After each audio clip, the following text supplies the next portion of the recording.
In the 1870s, the United States government pushed aggressively into the American West. They brought surveyors to map the land, census takers to count the populations, and photographers to document the frontier and its indigenous leaders. Prominent Native American figures were extensively photographed during this period. We have clear, detailed portraits of Sitting Bull, Swift Bear, Spotted Tail, and Red Cloud. These images embedded their faces into the historical record and fixed them in the global public consciousness. Yet the man who orchestrated the greatest indigenous military victories in American history left behind 0 confirmed photographs. There is no verified image of Crazy Horse. He actively refused to let a camera capture his image.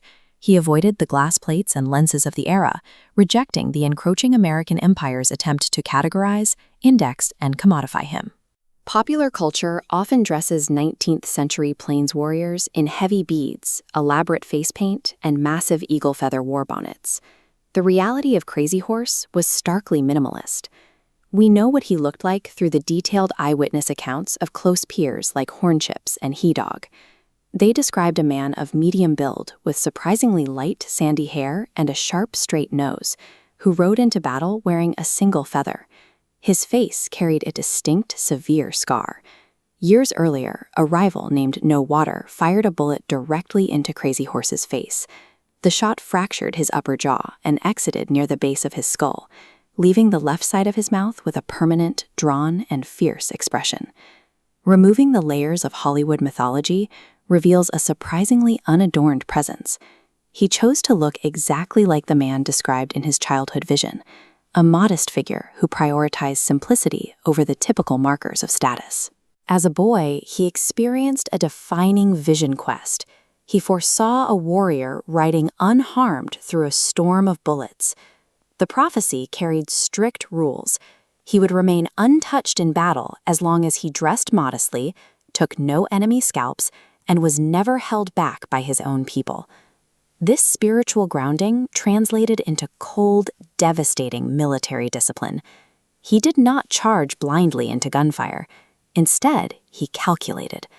At the 1866 Fetterman Fight, he acted as a precise decoy, feigning a limping horse to lure a detachment of U.S. troops over a ridge and directly into a massive ambush.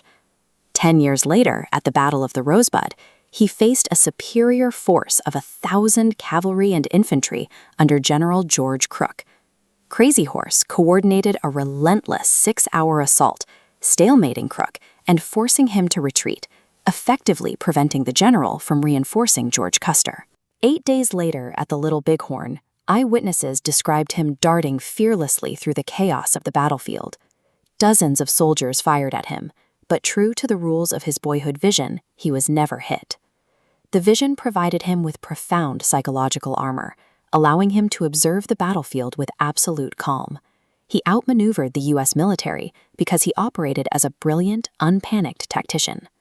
The sweeping summer victories on the plains soon gave way to the brutal winter of 1876. The U.S. military shifted tactics, launching a relentless war of attrition. The freezing temperatures destroyed native encampments and wiped out their food supplies. Crazy Horse held the title of Ogli Tonka Unaa, a shirt-wearer. In Lakota society, this was a sacred leadership rank entrusted with the ultimate physical protection and well-being of the tribe. He was invincible against cavalry bullets, but he could not fight the weather.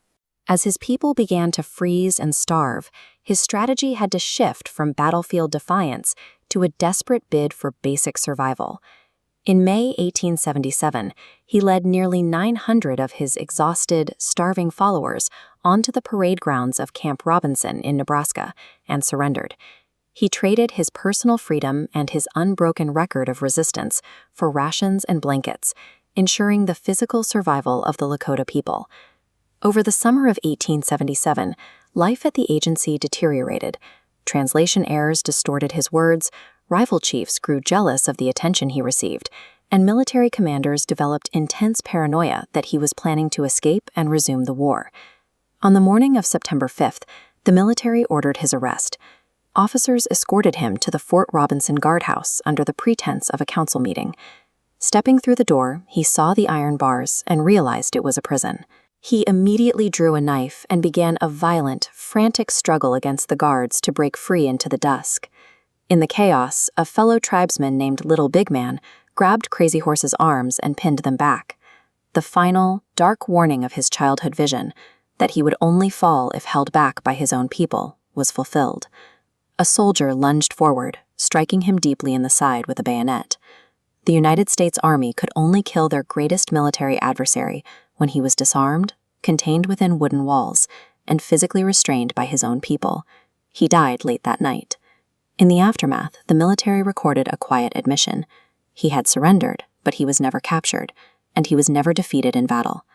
Today, just miles from Mount Rushmore, the massive Crazy Horse Memorial is being carved into the Black Hills. It is a monumental effort to permanently etch his legacy into the physical landscape of America. Contrast that millions of tons stone monument with the deliberate reality of the man himself. He left no physical trace, signed no documents, and refused to let his face be captured on a photographic plate. His total absence from the photographic record forces us to remember his actions rather than his image. He remains forever uncaptured, enduring exactly as he lived, a permanent, untouchable spirit of the plains.